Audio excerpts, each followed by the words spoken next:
Hello everyone, welcome back to my YouTube channel. For our today's lesson, we will be multiplying fractions, but this time with multiple givens. But before we begin, make sure na nakasubscribe ka na sa ating YouTube channel and look for this logo, Jude's TV, for more videos and lessons. Tara, let's start! Now, in multiplying with multiple givens, like this, ito yung ating given. Meron tayong tatlong fractions na i-multiply. 1/4 times 2/3 times 2/5. Unahin natin. Align fractions properly.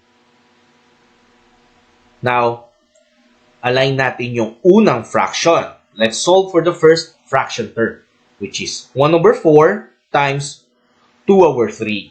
Sagutan muna natin yung unang fraction na yan. Wherein 1 times 2 times 3, 4 times 3, the answer will be 2/12. Kung saan, both numerators first to be multiplied. 1 times 2 is equal to 2, and both denominators will be multiplied. 4 times 3 is equal to 12. So the product is 2/12. Now, let the product be multiplied to the next term. And that is 2/12 times 2/5. So, ganun pa rin. Multiply pa rin natin yung both numerators. 2 times 2 and both denominators as 12 times 5. So, 2 times 2 and 12 times 5, ito yung mga sagot nila. 2 times 2 is equal to 4, and 12 times 5 is equal to 60. So, meron tayong sagot na 4/60. Now, dito sa sagot natin, let's simplify the answer, if possible, by finding the lowest term. Paano yun? Hanapin natin kung ano yung magiging greatest common factor nila. I-divide natin ito. And that will be 4. Pwede ang 60 sa 4 na i-divide at pwede rin ang 4 i-divide sa 4. So this 4 is our greatest common factor or the GCF. 4 divided by 4, that's 60 divided by 4. So 4 divided by 4 is equal to 1 and 60 divided by 4 is equal to 15. And that's how you find the lowest term. So, ang ating answer daw ay 4/60 or 1/15. Now, let's answer in the simplest form, and that will be our final answer. Sa ating given, no? 1/4 times 2/3 times 2/5 is equal to 1/15.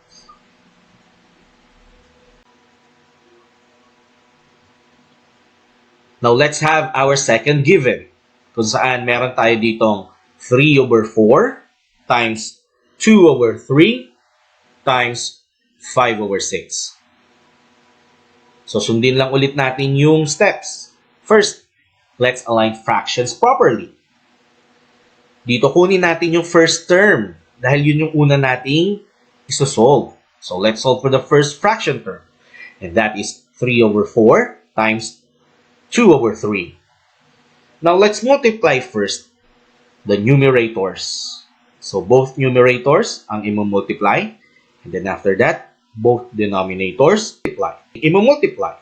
So, 3 times 2 at 4 times 3. So, 3 times 2 is equal to 6. And 4 times 3 is equal to 12. So, meron na tayong sagot as the product na 6/12. Now, let the product be multiplied to the next term.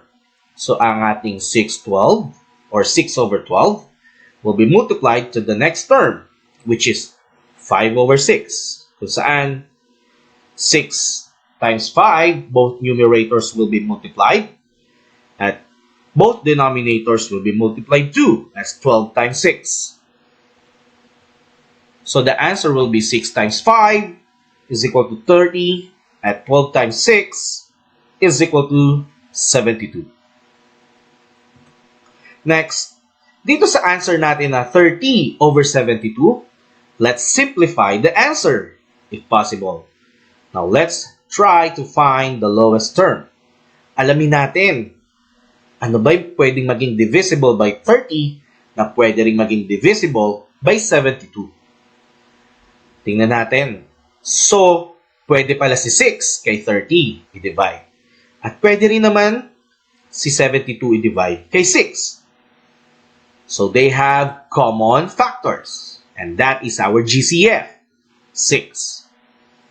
30 divided by 6 at 72 divided by 6. So 30 divided by 6 is equal to 5. 72 divided by 6 is equal to 12. So meron tayo na 5 over 12.